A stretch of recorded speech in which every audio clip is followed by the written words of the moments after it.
It's been just over a week since I released my debut album, and I wanted to give you a quick update on how that's going so far. There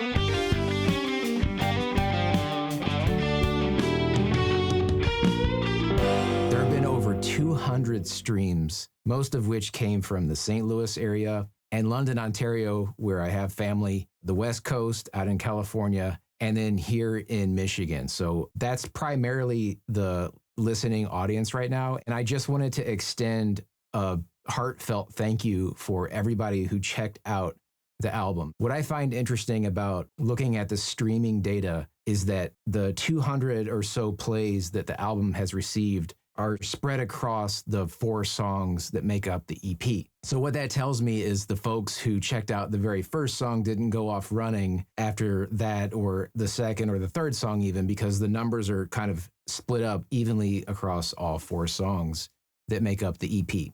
And that really means a lot to me. You know, I don't want to get too hung up on like how many streams I had or how many plays that I got. On a certain level, it just comes back down to the reason why I make the music to begin with, which is the feeling that I get when I create, you know, and when I am able to express whatever's going on inside of here and in here through the music. And I don't really know how you can quantify that through data other than just consistent plays. So, you know, one measurement could be if people listen to the song consistently versus like listening to a song and then they never come back again, you know, like that could indicate a negative feeling about the song perhaps. But, you know, for the most part, what I care about is that you tried it out, you know, that you gave it a listen. And I really appreciate that. I want to stay true to the kind of music that resonates with me and allows me to express myself through the music. And for the most part, that's blues rock, just straight up rock.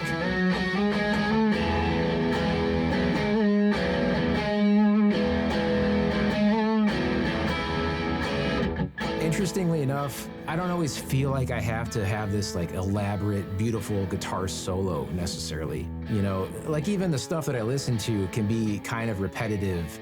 Like Queens of the Stone Age, for example, it's like there'll be loops essentially. So it's like the same riff over and over again.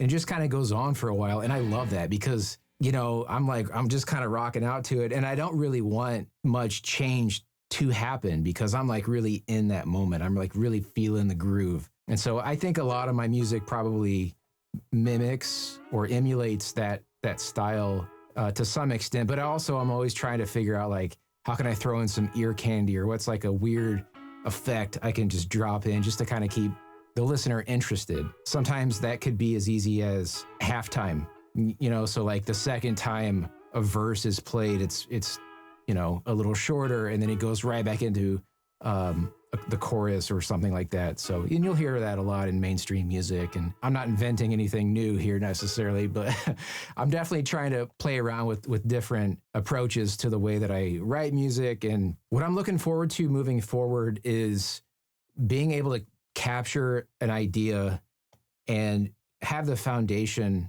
for a track and kind of what I'm hearing and work with more people to develop it. That's the thing that I'm missing right now by just operating completely on my own, which is fun and it's fine in its own right.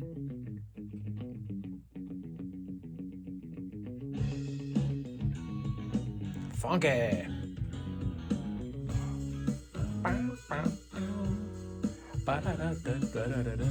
I was recently at a studio. A couple of friends of mine operate a studio. They operate a record label also called Bird Fight Records, and the studio, JK Not Kidding Studios, right here in Michigan. I got to sit in on a track, and I didn't know anything about the song. I didn't know what key it was in. I didn't really know what changes to expect, and that was so fun because, you know, it was just like whatever happened in the moment was inspiring. You know, like I had to like really listen to what the song was saying and then try to figure out what I might be able to offer to the music. And that's what happens when you're in a room full of talented musicians and people who have a different perspective and can think of things that either add to the music or that need to, be removed from the music if it's repetitive or it's just not hitting. And that's hard to accomplish when you're completely on your own and you're the person that's making all of those decisions. And then you're the person that's making all the mixing decisions as well. On some level, like my ears actually aren't what they used to be. Volume is actually a challenge for me because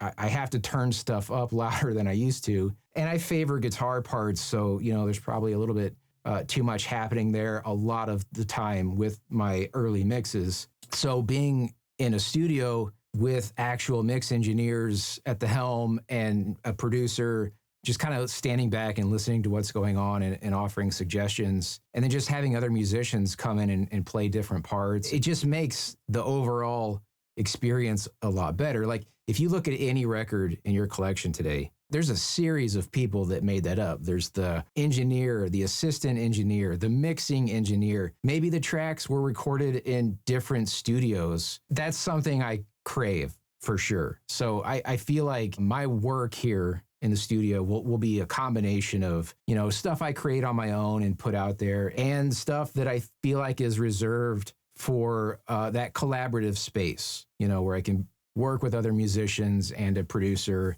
and mix engineers and recording engineers that have better equipment than I have a different mic collection. And, I can take my amps in and get a different tone in that space, play different bass amps and just really explore that stuff. Where I'm at right now, that's the next phase. That's the next level. I love being in the studio. I love being in this studio in particular because when I'm by myself, it's like I have the time to sit around and explore.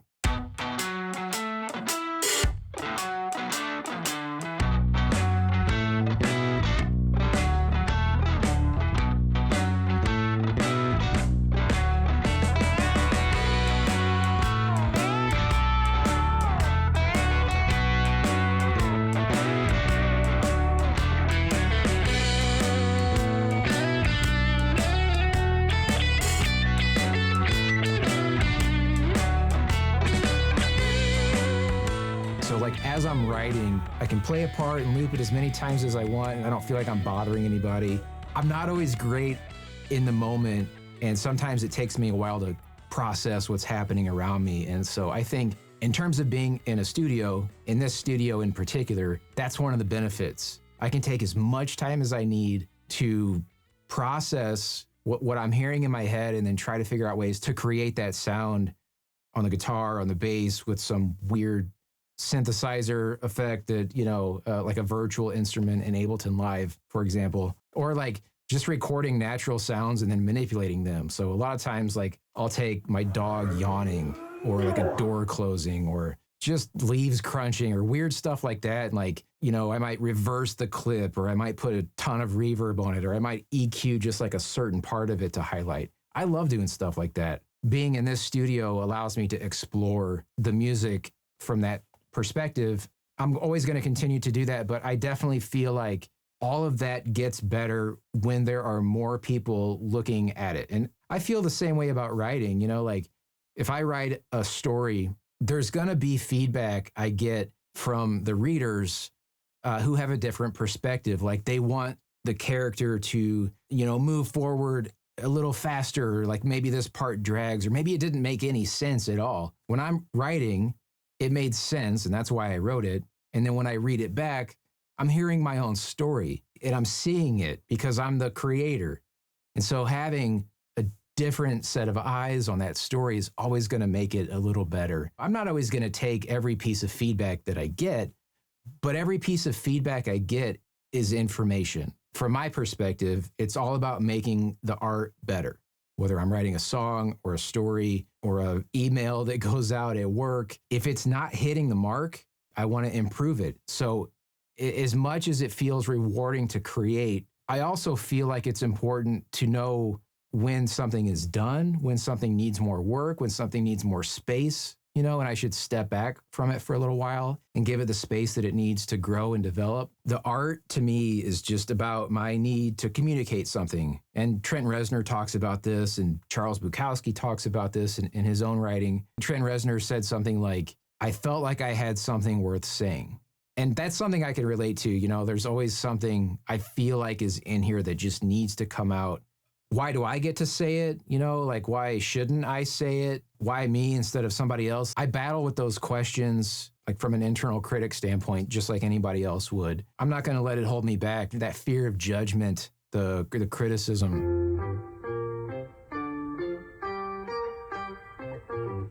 I feel like there are a lot of creative people I've met who will not put their stuff out there because of that fear of judgment, or it might not be received in the way that they imagined it. And I experience that as well all the time. That whole idea about like failing forward and always reaching and trying stuff and not being afraid and then like taking chances. That's what I like to focus on the most. I like to take risks and push myself and like keep trying and always trying to improve. And I'm always trying to learn how to do something more efficiently, how to improve the production quality of it. And there's no way that I can do all of that on my own.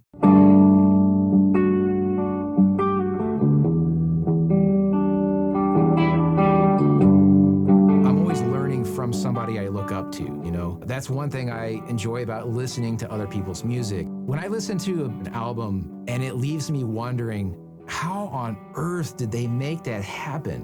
What I'm really saying is that took a lot of work. It took a lot of work to capture the initial idea. It took a lot of work to get a bunch of people together and make it happen. It took a lot of people to come in and say, like, that sounds great. I think what you might want to try is this change on this particular section.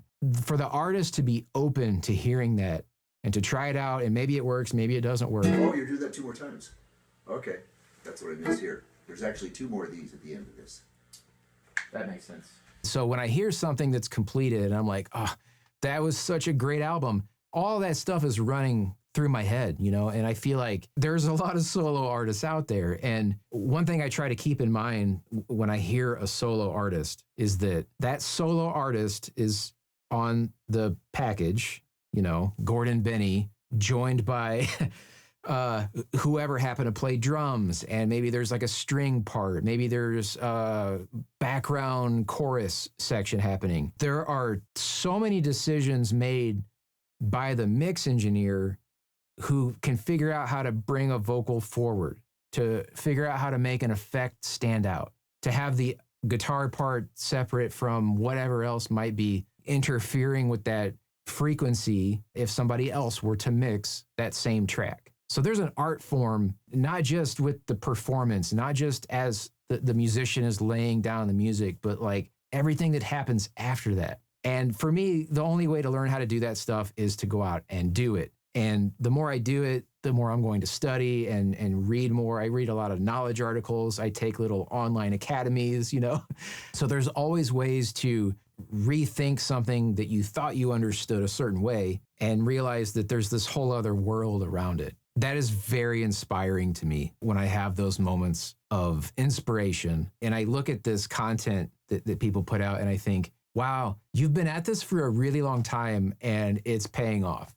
I don't get jealous. I don't think like, oh, that was a stupid thing. I just think, wow, you're so brave for trying that out, And good for you for finding your space in a saturated environment like social media. There's a never-ending stream of content. And I look at it like this, like I'm either using social media as a consumer influenced, or I'm putting stuff out there that's more informative. So like influencing. So you're either an influencer or you're influenced. And I don't mean influencer like the way you might think of influencer marketing. Like that stuff is super fascinating and it's interesting. And I work with AI a lot, not with my music, but on the generative AI side, I actually do engage with generative AI at the workplace. And I resisted that stuff for a long time. I think about how that enters into the music scene because you can generate voices and you can turn your voice into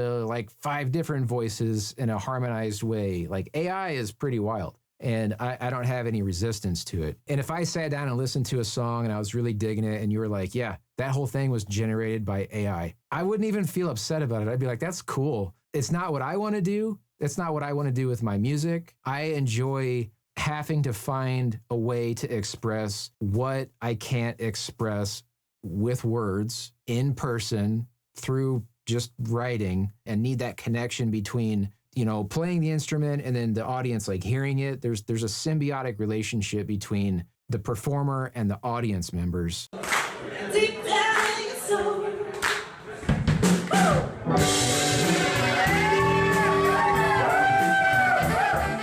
It can be addicting.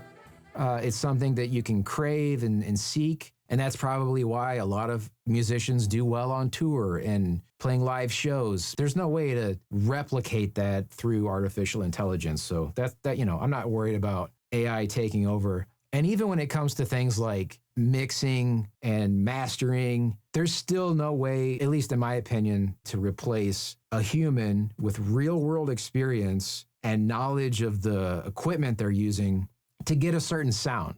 You know, like I feel like that's the thing where a mix engineer, a mastering engineer, somebody who goes and moves a microphone a half an inch away from a speaker cone to capture a sound, that's not something the AI stuff is ever going to be able to replicate. You know what I mean? Like that choice to be like, you know what, I'm hearing a little bit of a phase issue. Sure, the AI can, you know, look at the waveform and calculate that stuff, but there's something about intuition that's way too human to ever be completely replaced, at least in our lifetime, or in my lifetime, I would say. Anyway, thanks so much for checking out Gordon Benny and my debut EP. I really appreciate the streams and y'all clicking on my website, following me on socials. It really means a lot to me. It keeps me going and it makes me want to put more music out soon. So look forward to that. Thanks for watching.